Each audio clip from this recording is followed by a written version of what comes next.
Empezamos. El presidente de la República, Guillermo Lasso, nombró a nuevos ministros y secretarios. Vamos a ver a esta hora qué nos cuenta Daniela Valencia desde el Palacio de Carondelet.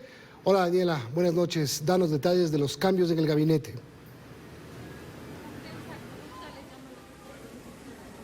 Buenas noches, Milton, Diana, amigos televidentes. Efectivamente, con la firma de 5 decretos, el presidente de la República, Guillermo Lasso, reconformó su gabinete. Nombró a Pablo Arosemena como ministro de Economía y Finanzas, a Darío Herrera como ministro de Transporte y Obras Públicas, a María Gabriela Aguilera como ministra de Desarrollo Urbano y Vivienda, a Andrea Montalvos como secretaria de Educación Superior y también a Alfredo Ortega como presidente del Consejo Directivo del IES. Como representante de estas nuevas autoridades tomó la palabra el ahora ministro de Economía y Finanzas, Pablo Arosemena. Él dijo que manejará las finanzas públicas de forma eficiente y eficaz y que el corazón de su política será el orden y el gasto social. Escuchemos lo que dijo.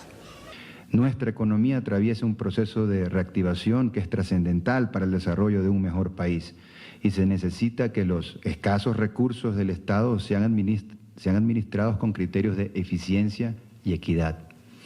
Que la provisión de servicios públicos sea ágil, que llegue a todos los rincones del país y que impulse la economía de los hogares.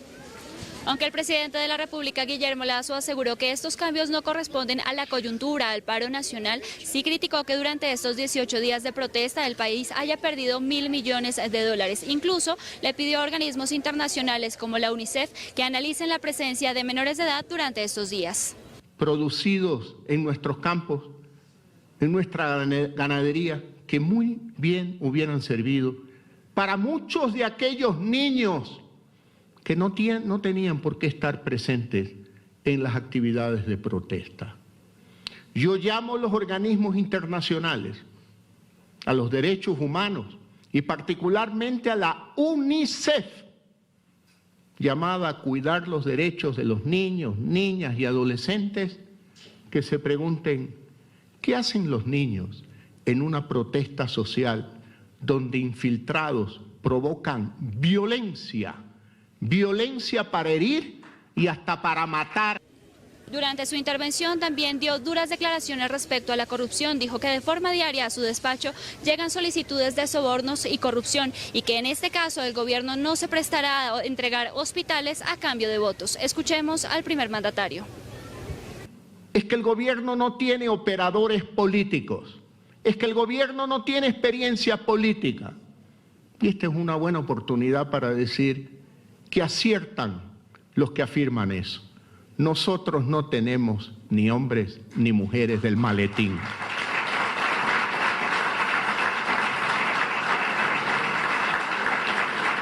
Nosotros no hemos entregado, ni vamos a entregar, ni un solo hospital a cambio de un voto en Asamblea Nacional.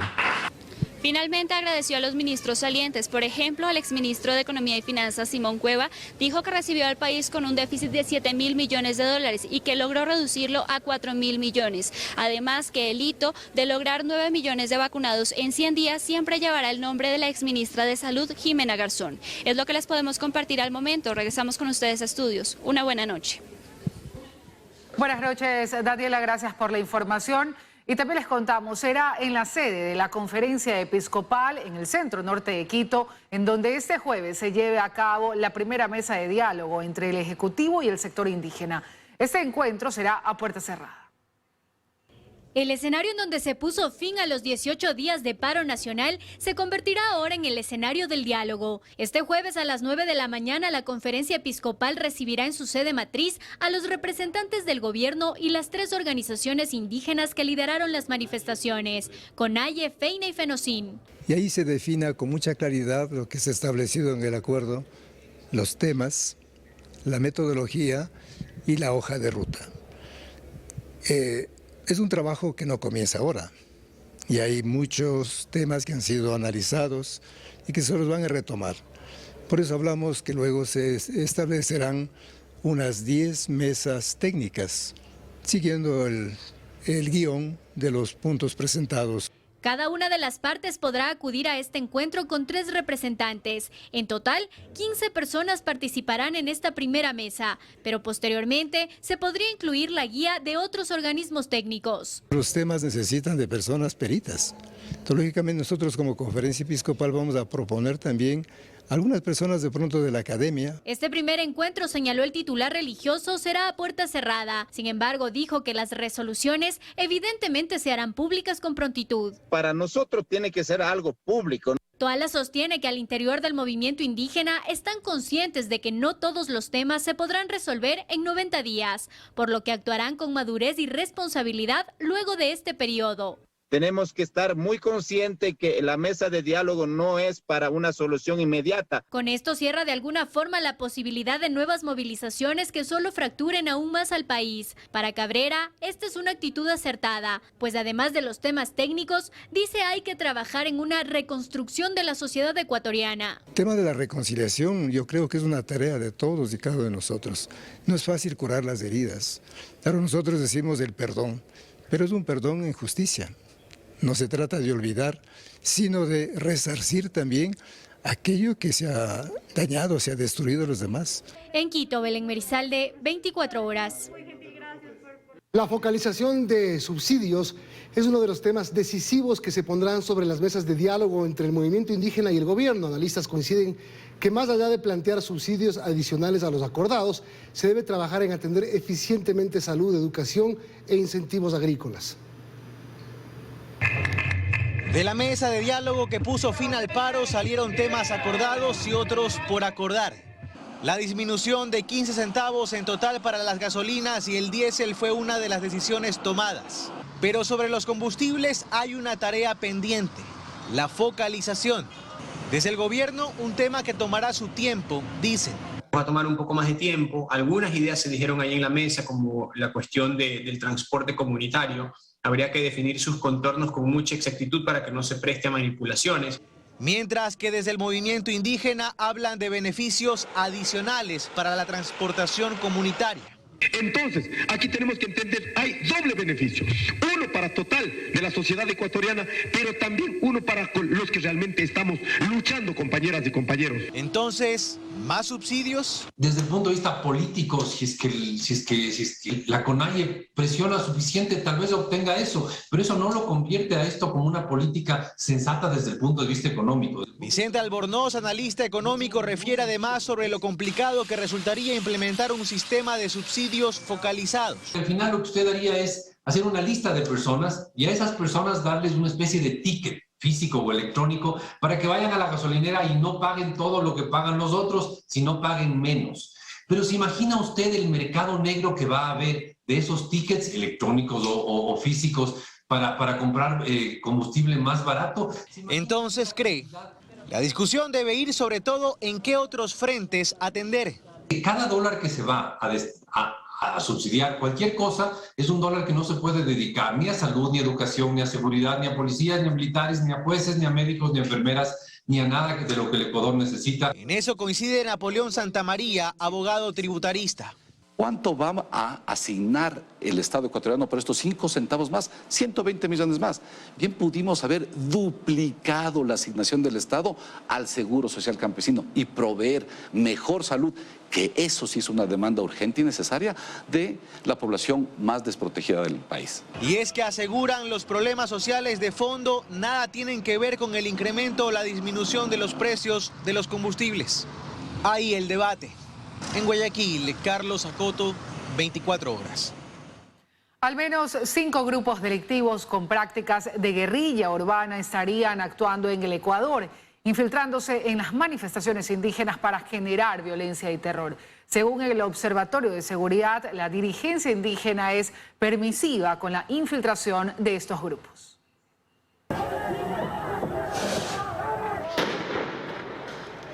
Escenas como esta, que fueron captadas en varias provincias del país durante los 18 días de paro indígena, dan cuenta del accionar de grupos violentos dentro de la movilización del movimiento indígena.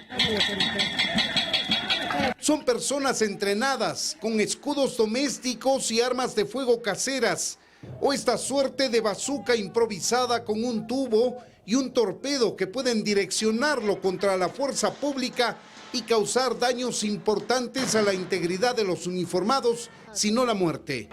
Hay 5 grupos nacionales, Freddy. A veces se confunden entre ciertas facciones que tiene un grupo y se distorsiona la información.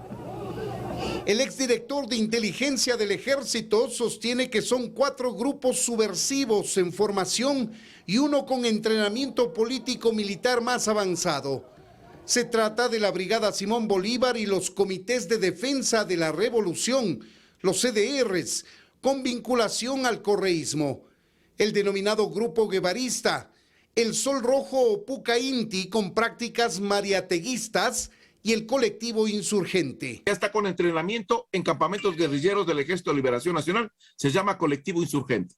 Opera en toda la faja fronteriza, Esmeraldas, Carchi, Sucumbíos, hacia Imbabura y también tiene células en Pichincha.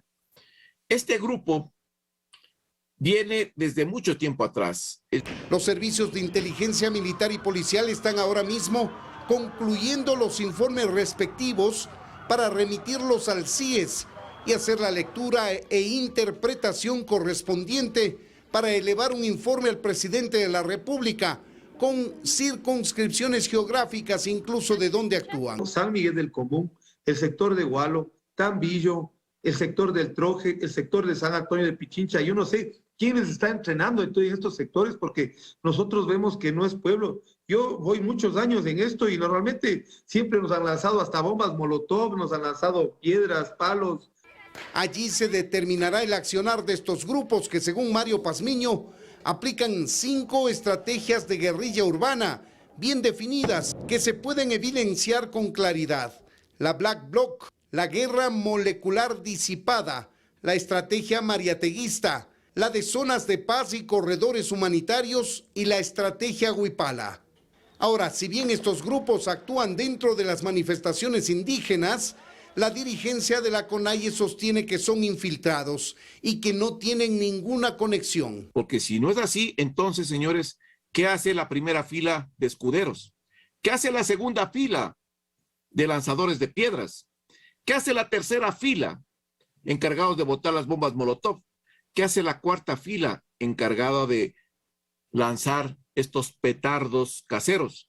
¿Qué hace la quinta fila encargada de disparar con carabinas a la fuerza pública? Algunos de estos actores violentos ya se evidenciaron en las protestas de octubre de 2019 y en el paro indígena que acaba de levantarse se evidenciaron aún más. Por ello, los servicios de inteligencia empezaron a actuar para ubicar y desmantelar estas estructuras. En Quito, Freddy Paredes, 24 horas. En la Asamblea Nacional, los legisladores debatirían sobre la creación de una comisión de la verdad que investigue lo ocurrido en las manifestaciones de junio. Los legisladores aceptaron cambiar el orden del día para tratar un proyecto de resolución que busca la creación de una comisión de la verdad.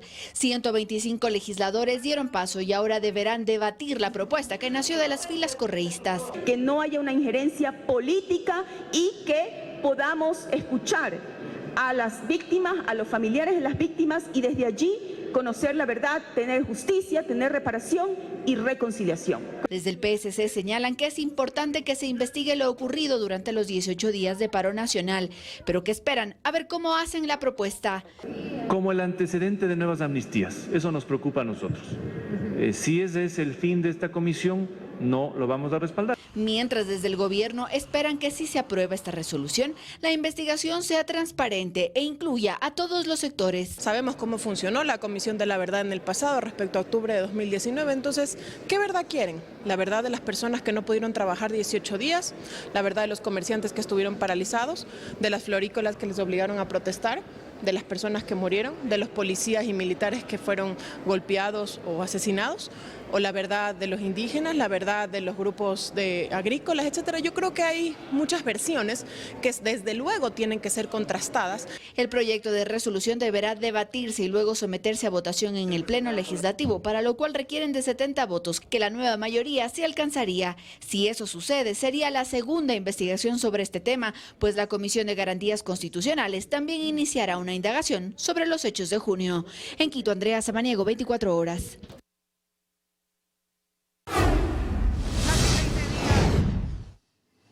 Casi 20 días han pasado de la declaratoria de emergencia a la salud y la eficacia de la medida se pone en duda.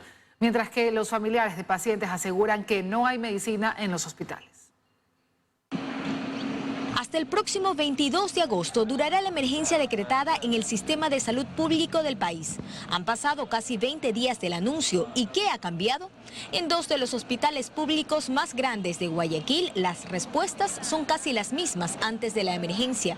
No hay medicinas. Que no hay eso, que no hay medicina, que no hay esto. Se supone que la atención y hay medicamentos gratis y tener que ir a comprar, entonces, ¿de qué estamos hablando? ¿De qué gratuidad estamos hablando? Jimena Garzón, quien fue ministra de Salud hasta el pasado lunes y que durante sus 14 meses de gestión rechazó que existiera desabastecimiento y desestimó los reclamos de médicos y pacientes, antes de su salida y en el marco de la emergencia, anunció la compra de 700 fármacos con abastecimiento de 6 meses. Una medida innecesaria y que resultaría más de lo mismo porque no hay cambios reales, considera Rafael Palacios de la Asociación de Padres de Niños y Adolescentes con Cáncer.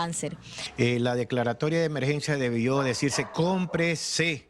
No, de acuerdo al criterio de la señora ministra, agilice los procesos. Al frente del Comité Sectorial de la Salud está ahora el vicepresidente Alfredo Borrero. Él será el encargado de comandar la emergencia. Otro anuncio que tampoco satisface. Al señor vicepresidente, que en 14 meses lamentablemente no lo hemos visto, y es allí donde precisamente las interrogantes son muy grandes. No es la primera vez que Borrero está al frente de la salud. Al inicio del gobierno, el vicepresidente recorrió más de 60 hospitales, donde constató que la falta de medicinas, insumos, equipos y personal es una realidad. 60 millones de dólares se asignaron para esta declaratoria de emergencia. Según el Ministerio de Finanzas, se podrían asignar otros 200 millones de dólares hasta finalizar el año. Un cambio y que sea para bien. Joana Ramos, 24 horas. Hacemos una pausa, amigos. Enseguida revisamos la situación en las provincias de Sierra y Amazonía que están siendo fuertemente afectadas por el mal tiempo. Además, siguen subiendo los contagios de COVID-19 en el país. El municipio de Guayaquil decide el uso de mascarillas en espacios públicos. Les contamos más al volver. Seguimos en Tungurahua. Las comunidades de Baños y Patate están afectadas por las intensas lluvias. Las zonas agrícolas se destruyeron por las crecientes de los ríos. Los trabajos en la vía continúan mientras los sitios turísticos como el Pailón del Diablo reportan daños. El desbordamiento del río Patate se llevó varios cultivos y huertos de mandarinas, así como afectaciones en galpones y viviendas. Los reportes son desde los caseríos, el Sucre, los Andes, el Triunfo y otros puntos. Aquí el invierno tiene tensos a los habitantes. Estamos bastante complicados aquí con el paso. Ya por acá se llevó una vivienda también. Bueno, a quienes quieren viajar o saben viajar por acá por el sector de Puñapi, traten de tomar otras vías alternas porque verdaderamente sí está un deslizamiento bien grande, bien fuerte. Mientras que en la vía estatal E30 que une Baños con Puyo, la maquinaria del Ministerio de Transportes continúa con el retiro de escombros luego de los deslizamientos registrados. Estamos muy emproblemados, pero vamos saliendo con el apoyo de todas las instituciones. El sitio turístico El Pailón del Diablo desborda con fuerza agua que arrastra el río Pastaza. Aquí estamos en la parroquia de Río Verde. Podemos observar el río que forma la cascada del Pailón del Diablo que se encuentra en estos momentos. Como ustedes pueden ver, full. Está el caudal muy alto del río. Por ahora la circulación vehicular es parcial en los puntos críticos como en la parroquia Río Verde. En este momento la vía se encuentra parcialmente habilitada desde el sector de Agoyán, donde hay los inconvenientes, hasta pasar la parroquia Río Negro en nuestro territorio cantonal. En Tungurahua, Edith Jacome, 24 horas. Y tras 3 días de intensas lluvias que afectaron al sistema vial en la provincia de Morona, Santiago, se aspira a que el gobierno declare la emergencia vial. Aún hay varias carreteras inhabilitadas que conectan con el norte de la región amazónica. Así quedó el camino provisional que servía para superar el río Pano en el trayecto de la carretera Macas hacia la ciudad de Puyo. Ahora, por esta playa, transitan algunas personas que deben superar estos obstáculos y ligeras corrientes de agua para llegar a sus destinos. Mientras tanto, en otro lado se observa la presencia de funcionarios que al parecer están tratando de volver a reconstruir lo que el río arrebató después de 3 días de intensas lluvias. Lo que más nos concentró a dar solución ayer fue el problema del Upano.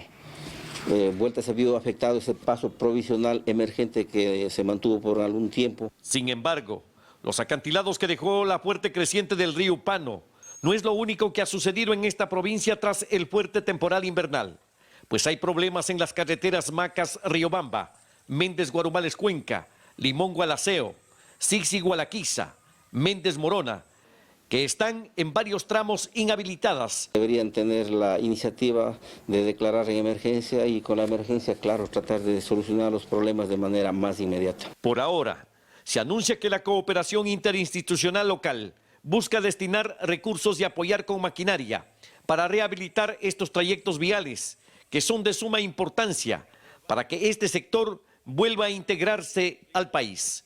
En la ciudad de Macas, provincia de Morona, Santiago, Wilson Cabrera, 24 horas. En Chimborazo ya se registran las primeras afectaciones por el paso del invierno. Un menor de edad perdió la vida tras ser arrastrado por un aluvión. El mal temporal en la provincia de Chimborazo ha causado afectaciones en carreteras, viviendas, producciones agrícolas. En la comunidad de Tambilpamba, perteneciente a la parroquia Cebadas, Cantón Guamote, un joven de 17 años perdió la vida cuando fue alcanzado por un aluvión. Él estaba cruzando, creo, por de susto, algo así, pero ya él se cayó. Estado pasando, mi nietito se ha caído, se ha puesto. Andrés Y. sufría de epilepsia, pero no era impedimento para ayudar a sus padres en la agricultura y con los animales. El deslave en el sector Xunco-Paguay, que baja desde el páramo, lo arrastró. Policía y bomberos ayudaron a recuperar el cuerpo, que inicialmente fue trasladado hasta la ciudad de Riobamba. En los 7 sectores las tuberías de agua colapsaron. Cerca de 200 familias se encuentran afectadas. Estamos totalmente destruidos, las mangueras, la tubería que viene agua potable, el tanque de captación. En la zona se dedican a la producción de leche y agricultura. Ante este desastre natural no pudieron sacar sus productos a la venta, ya que el paso de ingreso y salida está obstruido. Ahora estamos dando la vuelta más o menos unos 5 kilómetros, está dando vuelta por la vía. Dicen estar olvidados, que al lugar no llegan las autoridades. Correría en riesgo si baja más fango. En la provincia de Chimborazo, Mercedes Chávez, 24 horas. Y en Azuay, una mujer de la tercera edad murió en Paute tras quedarse atrapada por un deslizamiento de tierra. En tanto, en Cuenca se generó la alarma por la presencia de un cadáver en el río. Las labores de búsqueda continúan. Entre toneladas de material quedó el cuerpo de una mujer de 89 años, que fue atrapada por un macro deslizamiento de tierra. Ocurrió en la parroquia Tomebamba, perteneciente al cantón Paute, provincia de Azuay, la mañana de este martes. No tuve tiempo para nada. Como ya era mayor de edad también mi mami, entonces ¿quién le iba a ayudar a sacar ni de la manito, nada de eso? Bomberos de Paute junto a 50 personas de la comunidad, con palas y picos, trabajaron por cerca de 3 horas para extraer el cadáver. La persona falleció al instante, ya que estamos hablando de un aplastamiento y posible asfixia. Desde el pasado fin de semana, Paute está en alerta producto de las inusuales lluvias, que el lunes ya provocó el desbordamiento del río del mismo nombre. Hemos tenido que cortar el agua potable para 16.000 personas en la parte urbana de Paute por la alta turbiedad. Mientras tanto, en Cuenca, la tarde de este martes, se generó una alerta por la presencia de un cuerpo en aguas del río Yanuncay. A la altura de la estación número 3, de hecho estaban en práctica nuestro personal especializado de aguas rápidas. Cuando estaban en esta práctica ven pasar el cuerpo. Por caudal nos ocasionó este problema de poder rescatar ese cuerpo. Así también las lluvias han provocado otras emergencias en el Azuay, como el desbordamiento de los ríos San Francisco y Santa Bárbara en Gualaceo, con la inundación de una veintena de casas. Y las lluvias siguen. En la provincia del Azuay, Iván Rodríguez, 24 horas. Seguimos. El COVID-19 volvió a cobrar fuerza en el país. El porcentaje de pruebas de diagnóstico que resultan positivas ha registrado un incremento. En Guayaquil, el municipio decidió mantener la prevención retomando medidas como el uso de mascarilla. Los casos de COVID-19 en Ecuador nuevamente aumentaron. El indicador de positividad, que es el número de pruebas de diagnóstico que confirman el contagio de cada 100 que en Ecuador se realizan, ha aumentado. Pues en abril era apenas del 5%, por lo que se dijo que la pandemia ya se había controlado. Sin embargo, ahora sobrepasa el 40%. De cada 10 pruebas para detectar la presencia del virus que se practican hoy por hoy, al menos 4 resultan positivas, lo que ha llevado a los médicos a considerar que el país ha entrado en su 6ª ola de contagios. Se creían seguros, se creían creían que ya no se iban a enfermar. No, no es así. El virus se está transmitiendo. Si hablamos en números, Ecuador subió de un promedio de 700 contagios por semana, que era lo que se registraba en los meses de abril y mayo, a más de 3.500 semanales en junio. Razón por la cual la mañana de este martes el COE cantonal de Guayaquil emitió una alerta, pues en el puerto principal a la fecha se registran 132 contagios de COVID-19 diarios. Hay una clara tendencia al alza, ya que en el periodo comprendido entre el 27 de junio y el 3 de julio se contabilizaron 927 casos, lo que representa un incremento del 21% con respecto a la semana anterior. Esta tendencia al alza se inicia hace 8 semanas aproximadamente, se consolida hace 6 y todavía continúa. La buena noticia es que no ha habido fallecidos a causa del virus. Entre las causas de esta nueva ola de contagios estarían la poca cantidad de dosis de refuerzo de la vacuna contra el COVID-19 que se han aplicado. De acuerdo con el vacunómetro, alrededor de 6,5 millones de ciudadanos han recibido el primer refuerzo y el segundo. Solo unas 743,000 personas. A eso se suma la falsa percepción de seguridad que llevó a la gente a dejar de utilizar totalmente la mascarilla. Y es que en mayo pasado el COE nacional eliminó la obligatoriedad del uso de la mascarilla en espacios abiertos, aunque dejó como recomendación mantener su utilización en espacios cerrados públicos. La mayoría de los COEs cantonales acogieron esa decisión, excepto Guayaquil, en donde recién la semana anterior se derogó la ordenanza que regulaba el uso de la mascarilla en espacios públicos. No obstante, dicha decisión fue objetada este lunes por la alcaldesa Cintia Viteri, por lo que la obligatoriedad se mantendrá, especialmente en espacios públicos cerrados como medida preventiva. Luisa María Heredia, 24 horas.